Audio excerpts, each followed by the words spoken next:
Diagonāli Daugaviņam, Daugaviņš Līnskis un vārti! Latvija gūs pirmos vārtus, realizējot skaitlisko vairākumu, kas spēlēta 1 minūte un 21 sekunde.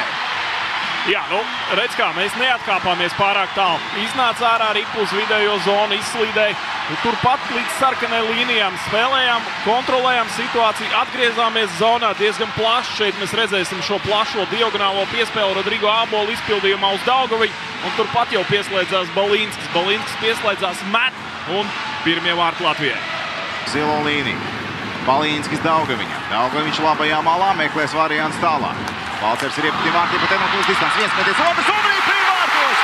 Rudolfs Balcers saliek punktu šiem uzbrukumam, bet pirms tam cīņa vārtu priekšā ir tas, kādēļ varēja tikt pie rības Balcers. Jā, labi nospēlēja vārtu priekšā.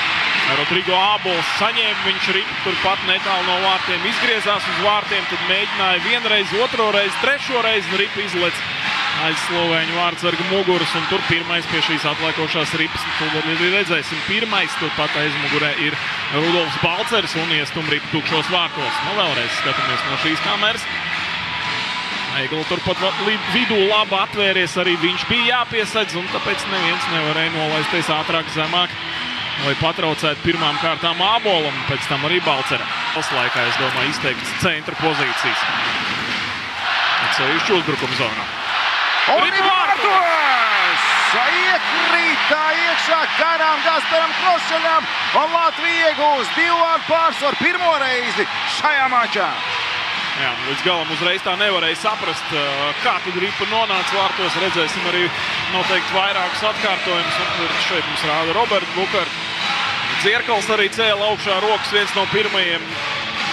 Vai tur kādam vēl trāpīja? Pagaidām rāda mums, ka Mārtiņš Dzierkals ir vārta autors. Gaidām atkārtojumu. Skatāmies šeit. Baķņa tiek pie ripas, tālāk jau ripa nogādāt uz priekšu. Jautājums, vai trāpīja Robertam Bukartam vai nē, bet metienu pa vārtiem izdarīja Mārtiņš Dzierkals. Daugaviņš piespēlē pa kreisi līdz Balceram, nemalāk, bet vārtu priekšā, un vārti! Rodrigo Ābols! Vārtu priekšā ar atkārtoto iespēju. Nogādā ripa aiz Krošeļa muguras. Latvija atgūst 2 vārtu pārsvaru un atkal mēs sodām Slovēniju par viņu noraidījumiem Latvijas izlases zonā. Lai viņi turpina noraidīties mūsu aizsardzības zonā. Vairākums mums šodien strādā, jo trešajā vārtu skaitliskajā vairākumā un atkal tīri uzvarēts iemetiens. Daugaviņš mēģināja vienreiz uz vārtiem, pēc tam tā ripa kaut kā nonāca līdz Ābolam. Man liekas, ka Slovēņi jau paši domāja, ka viss jau ir beidzies. Redzam, 3 spēlētāji diezgan augstu Slovēņiem. Tur pie saviem vārtiem tikai viens un ļauj tas spēlētājs Ābolam 2 reiz tik pie ripas un ar otro mēģinājumu Rodrigo ir precīzs.